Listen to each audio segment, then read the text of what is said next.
साल 2025 new year और हमें एक हैप्पी फैमिली दिखाई जाती है, लेकिन कुछ ही देर बाद टीवी पर न्यूज दिखाई जाती है जहां कुछ एक्सपेरिमेंट्स की वजह से इंसानियत को खतरा हो सकता है और सबको बोला जाता है सब लोग हो सके तो सिटी के सेंटर में पहुंचने का ट्राई करो। यहाँ हमें गैरी दिखाया जाता है जो पहले यूएन में सोल्जर था, पर फैमिली की वजह से उसने अपनी जॉब छोड़ दी। अब वो सब गाड़ी में बैठकर अपनी जरूरत का सामान लेने मार्केट के लिए चल पड़ते हैं, लेकिन उन्हें नहीं पता था कि खतरा कितना बड़ा है। वो लोग शहर पहुंचते हैं जब बहुत लंबा जाम लगा हुआ था, सबको अपनी जान बचानी थी। यहाँ तक कि जल्दबाजी में एक दूसरे को उड़ाने लगते हैं। यहाँ तक कि एक ट्रक वाला तो अपने सामने की सारी गाड़ी उड़ा रहा था। इसी का फायदा उठाकर गैरी अपनी कार उस ट्रक के पीछे चला रहा था। सब लोग डरे हुए थे, लेकिन किसी को भी नहीं पता था कि आखिर ये हो क्या रहा। लेकिन तभी वो ट्रक पलट जाता है और गैरी साइड से अपनी कार निकालता है, लेकिन उसकी बेटी को सांस लेने की प्रॉब्लम थी और गैरी का ध्यान भटकने से उसकी कार का एक्सीडेंट हो जाता है। लेकिन एक्सीडेंट में सब सही थे, पर कार की हालत खराब हो गई थी, इसलिए उन्हें वहाँ से अब पैदल ही भागना पड़ता है। गैरी को अपनी बेटी की दवाई लेनी थी और अपनी फैमिली को सुरक्षित भी रखना था। तभी वहीं एक आदमी के ऊपर एक लड़की हमला करती है, जैसे वो लड़की अपना कंट्रोल खो चुकी है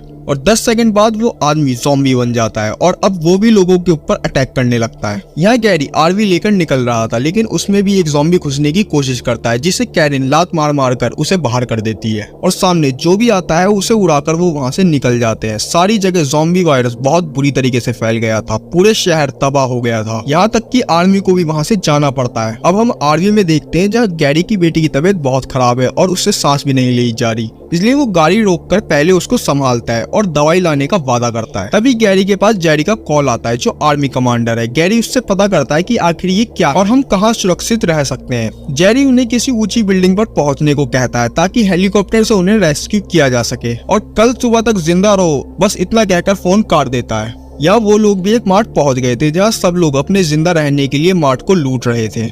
गैरी और कैरिन भी मार्ट के अंदर आकर अपनी जरूरत का सामान उठा रहे थे, जहां गैरी अपनी बेटी की दवाई लेने गया था। लेकिन तभी वहाँ एक लड़का उसके सामने गन लेकर आ जाता है, लेकिन शहर की हालत देखकर उसे वो दवाई दे देता है। लेकिन तभी गैरी की छोटी बेटी एकदम से शाउट करती है और गैरी वहां जाकर देखता है तो दो गुंडे कैरिन के साथ जबरदस्ती कर रहे थे। लेकिन तभी एक बदमाश गैरी के ऊपर फायर कर देता है, लेकिन वो मिस कर देता है और गैरी भी सेफ्टी के लिए सीज फायर करता है और उसको खत्म कर देता है। लेकिन वहाँ एक पुलिस वाला ये सब देख लेता है और उन्हीं की तरफ आ रहा था, पर वो गैरी को कुछ नहीं कहता और अपना राशन भरने लगा। गैरी वहाँ से निकलकर जेरी को कॉल करता है और सामने वाली बिल्डिंग पर उसे रेस्क्यू हेलीकॉप्टर अभी भेजने को कहता है, लेकिन इस टाइम आना मुश्किल था, इसलिए वो आज रात काट लो और सुबह हम तुम्हें रेस्क्यू कर लेंगे, इतना कहकर फोन काट देता है। यहाँ बहुत बुरा हाल था, ऊपर से ज़ॉम्बी गिर रहे थे, पूरा शहर तबाह हो गया था। लेकिन वहाँ एक बैठे आदमी खौफ शराब पी रहा था, लेकिन गैरी उसको इग्नोर मारकर एक बिल्डिंग में घुस जाता है और गेट लॉक करके आज रात वहीं बिताने का सोचता है। लेकिन तभी उसको वहाँ पर एक और फैमिली मिल जाती है और वो उन्हीं के घर में घुसकर सारे गेट लॉक कर देते हैं। अब गैरी अंदर आकर वहाँ पे रखा एक रेडियो चलाता है जिसमें बताया जाता है कि वायरस से 40% लोग इन्फेक्टेड हो गए हैं और हो सके तो सेफ प्लेस में ही रहे। जिसके बाद वो रात काटने के बाद वो उन्हीं लोगों से बात करता है।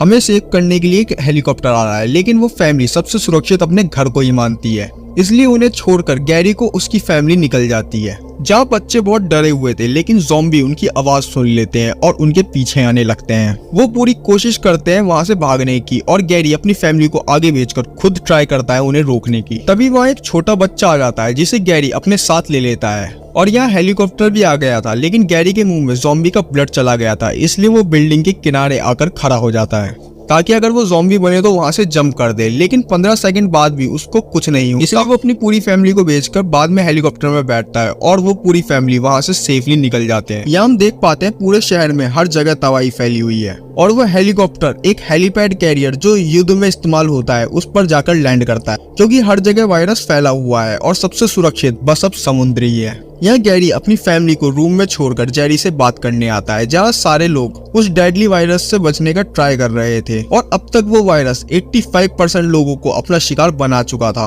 हर जगह तबाही थी और किसी को भी उस वायरस का इलाज नहीं मिला था। यहाँ जेरी गैरी को उनकी मदद करने को कहता है क्योंकि उनके पास सोल्जर की कमी है, लेकिन गैरी मना कर देता है, पर फैमिली भी तो तभी सेफ रहेगी ना जब ये वायरस खत्म होगा। वो ये सोचकर हाँ कर देता है और अपनी फैमिली के पास जाकर उन्हें बताता है कि मैं फिर से यूएन में काम करने वाला हूँ हूँ, और एक सैटेलाइट फोन देकर अपनी फैमिली को गुड बाय बोलकर वहाँ से चला जाता है। यहाँ उनका मिशन था दूसरे देशों से हेल्प मांगना, जिसके लिए वो इजराइल को चुनते हैं, क्योंकि इजराइल और अमेरिका शुरू से ही एक अच्छे एलाय रहे हैं और वहाँ की मिलिट्री ने काफी हद तक कंडीशन को अपने कंट्रोल में रखा हुआ है। यहाँ हेलीपैड कैरियर पर सब लोग एक दूसरे से लड़ाई कर रहे थे, क्योंकि खाना और पानी ज्यादा दिन का नहीं था और समुद्र में वो खाना कहाँ से लेके आएंगे। यहाँ एरोप्लेन में सब लोग इजराइल के लिए जा रहे थे, लेकिन उस प्लेन में इतना फ्यूल नहीं था जो इजराइल तक पहुंच जाए। इसलिए वो लोग डिसाइड करते हैं कि हम पहले एक आर्मी बेस पर लैंड करेंगे, वहां से फ्यूल फिल करेंगे और फिर इजराइल के लिए निकलेंगे। अब पायलट रात को ही उस प्लेन को लैंड करता है, लेकिन जैसे ही वो लोग उतरते हैं वहां ज़ॉम्बी उन पर अटैक करने लगते हैं। यहाँ तक कि एक सोल्जर की मौत तो पैर स्लिप से ही हो जाती है, लेकिन वहाँ के मिलिट्री सोल्जर उन लोगों को सेफ जोन में लेकर आ जाते हैं, जहाँ गैरी उन्हें अपना प्लान बताता है कि हम इजराइल से हेल्प मांगेंगे, लेकिन सार्जेंट उन्हें इंडिया से हेल्प मांगने के लिए कहता है,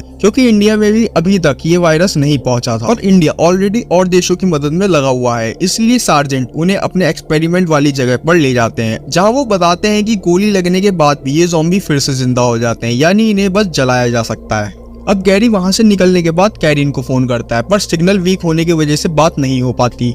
अब उनका मिशन था इनके प्लेन में फ्यूल डालना और इन्हें सेफली फ्लाई करने देना, इसलिए वहाँ की आर्मी उन्हें इस काम में हेल्प करती है और वो लोग साइकिल की मदद से प्लेन तक जा रहे थे। ऊपर से आर्मी उन्हें बैकअप दे रही थी। ट्रक वहाँ ज़ॉम्बीज का ध्यान भटका रहा था, लेकिन तभी कैरिन गैरी को कॉल कर देती है, जिसके वजह से सारे ज़ॉम्बीज उन पर अटैक कर देते हैं, जिसका फायदा उठाकर ट्रक वाला सोल्जर उनके प्लेन में फ्यूल पाइप लगा देता है और गैरी प्लेन तक पहुंच जाता है। लेकिन ज़ॉम्बीज बाकी सारे लोगों को खत्म कर देते हैं, पर गैरी कॉकपिट में आकर प्लेन को टेक ऑफ कर देता है और एयर प्रेशर के कारण सारे अंदर घुसे ज़ॉम्बी बाहर निकल जाते हैं। अब वो सेफ थी और सुबह होने के बाद वो अपनी फैमिली को कॉल करके बताता है कि मैं ठीक हूँ और अपना प्लेन इजराइल में लैंड करते हैं। हम देख पाते हैं कि इजराइल में आर्मी ने काफी अच्छे से कंट्रोल रखा हुआ है। गैरी सेगन के साथ वहाँ के एक बड़े ऑफिशियल से मिलता है ताकि वो यूएन की हेल्प करे उनके देश को बचाने के लिए, लेकिन ऑफिशियल्स उन्हें अपने देश की कंडीशन दिखाता है, जहां वो एक लंबी वॉल बना रहे हैं ताकि ज़ॉम्बीज से प्रोटेक्ट रहें और काफी रिफ्यूजीज को अपने यहाँ शरण दे रहे हैं। उनकी मिलिट्री सब जगह नजर बनाकर बैठी हुई है, लेकिन वो अमेरिका की हेल्प करने से मना कर देते हैं क्योंकि वो अभी खुद इस हालत में नहीं है। लेकिन तभी वहाँ के कुछ लोग स्पीकर लगाकर गाना गा रहे थे और ज़ॉम्बीज उस आवाज को सुनकर उनकी तरफ आने लगते हैं, लेकिन वो लोग अपने साउंड की वॉल्यूम को और तेज कर देते हैं, जिससे दूर दूर तक के ज़ॉम्बीज उनकी तरफ आने लगते, यहाँ तक कि एक दूसरे के ऊपर चढ़कर वो दीवार को पार करने का ट्राई कर रहे थे। और तभी वहाँ कुछ ज़ॉम्बीज दीवार को पार कर लेते हैं और लोगों पर अटैक करने लगते हैं। आर्मी उन्हें संभालने का ट्राई करती भी, लेकिन उनकी तादाद इतनी ज्यादा थी और बुलेट्स का ज्यादा असर उन पर हो नहीं रहा, इसलिए सारे लोग वहाँ से भागने लगते हैं। वहाँ एक अंकल थे जिन्हें ज़ॉम्बीज कुछ नहीं कह रहे थे और यहाँ ज़ॉम्बीज पागलों की तरह उन सब लोगों पर अटैक कर रहे थे।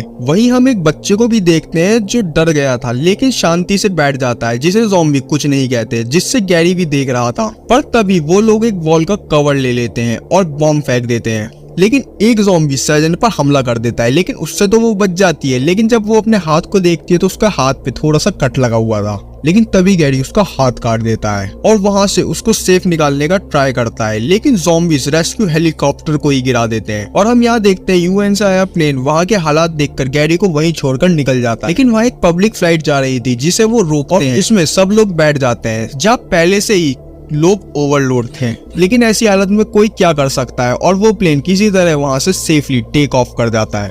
अब सब लोग डरे हुए थे और गैरी सेजन के कटे हुए हाथ पर दवाई लगाता है, लेकिन तभी उसको याद आता है कि ज़ॉम्बीज उस बच्चे और बूढ़े को कुछ नहीं कह रहे थे, इसलिए वो फोन करके कैरिन से जेरी को फोन देने को कहता है और जेरी को उस सब के बारे में बताता है। उन्हें WHO फैसिलिटी में इसका आंसर मिल सकता है शायद, ये सोचकर वो पायलट को फोन दे देता है और वो पायलट भी उसकी बात मान जाता है क्योंकि जेरी एक कमांडर है। अब वो लोग वहाँ के लिए निकल पड़ते हैं, लेकिन एक एयर होस्टेस जैसे ही कबर्ड ओपन करती है तो उसमें से एक ज़ॉम्बी बाहर निकलता है और देखते ही देखते वो सब लोगों को इन्फेक्टेड कर देता है। गैरी को कुछ आवाज आती है तो गैरी देखने के लिए जाता है और जब वो प्लेन के बैक का नजारा देखता है तो सूटकेस से एक वॉल तैयार करने लगते हैं, लेकिन गैरी उन लोगों से बचने के लिए एक ग्रेनेड को फेंक देता है, जिससे उड़ते हुए प्लेन में एक होल हो जाता है और एयर प्रेशर के कारण सारे ज़ॉम्बीज हवा में गिर जाते हैं। लेकिन वो सैगन और गैरी किसी तरह अपने आप को सीट बेल्ट से बांध लेते हैं, पर प्लेन आउट ऑफ कंट्रोल हो गया था, जिसकी वजह से वो क्रैश हो जाता है और पूरा प्लेन तबाह।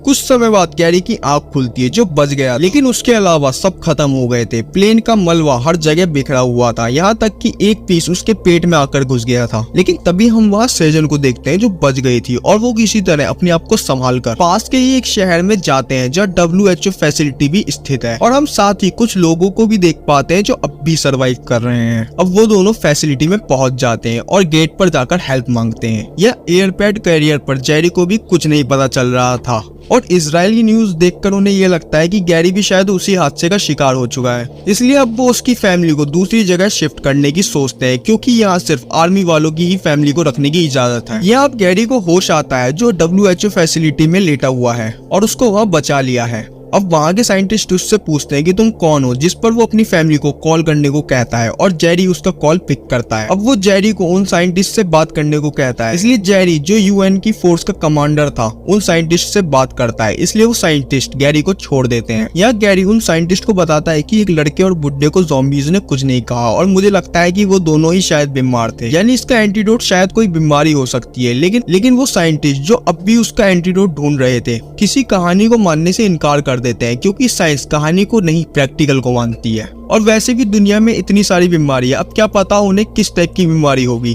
इसलिए गैरी उन्हें बताता है कि मेरे ख्याल से उन्हें टाइफाइड होगा, इसलिए वो एक बार ट्राई करने के लिए कहता है। लेकिन टाइफाइड का वायरस बिल्डिंग की दूसरी तरफ था। वहाँ के साइंटिस्ट ऑलरेडी ज़ॉम्बी बन गए थे और करीब 18 ज़ॉम्बीज वहाँ पे होंगे। लेकिन गैरी वो रिस्क लेने के लिए रेडी हो जाता है और वो 3 लोग जो गैरी, सेजन और एक साइंटिस्ट थे उस जगह के लिए चल पड़ते हैं जहां आने जाने का सिर्फ एक ही गेट है और बाकी साइंटिस्ट उन पर कैमरास की हेल्प से नजर रख रहे थे। अब वो तीनों लोग बहुत सावधानी से आगे बढ़ रहे थे और कम से कम शोर मचाने का ट्राई कर रहे थे, क्योंकि वो ज़ॉम्बी साउंड पर रिएक्ट करते हैं। लेकिन तभी गेट की आवाज को शांत करने के लिए गैरी को अपनी कुल्हाड़ी वहीं छोड़नी पड़ती है और वहां से वो आगे निकल पड़ता है। लेकिन तभी एक ज़ॉम्बी उन्हें देख लेता है और सेजन उसको शूट कर देती है, जिसके वजह से बाकी ज़ॉम्बीज को उनके बारे में पता लग जाता है और वो गन की साउंड की तरफ आने लगते हैं। लेकिन गैरी उन लोगों को अलग डायरेक्शन में भेजकर सारे ज़ॉम्बीज को अपने पीछे लगा लेता है। पर बाकी ज़ॉम्बीज सेजन और साइंटिस्ट के पीछे लग गए थे, इसलिए वो गेट की तरफ भागने लगते हैं और किसी तरह वापस आ जाते हैं। लेकिन गैरी को वही विंग मिल जाती है जहां उसको आना था, जहां टाइफाइड का वायरस है। लेकिन वो गेट लॉक था, इसलिए वो उसे तोड़ने का ट्राई करता है और साइंटिस्ट वही एक फोन पर कॉल करके उसे पासवर्ड बता देती है और गैरी अंदर आकर वायरस को एक डिब्बे में भर लेता है। लेकिन तभी वहां बाहर एक ज़ॉम्बी साइंटिस्ट खड़ा हुआ था, इसलिए गैरी अपने ऊपर ही उस वायरस को इंजेक्ट करने की सोचता है, जिस पर वो साइंटिस्ट भी सोच रहे थे अगर ये सही नहीं हुआ तो ये मर जाएगा।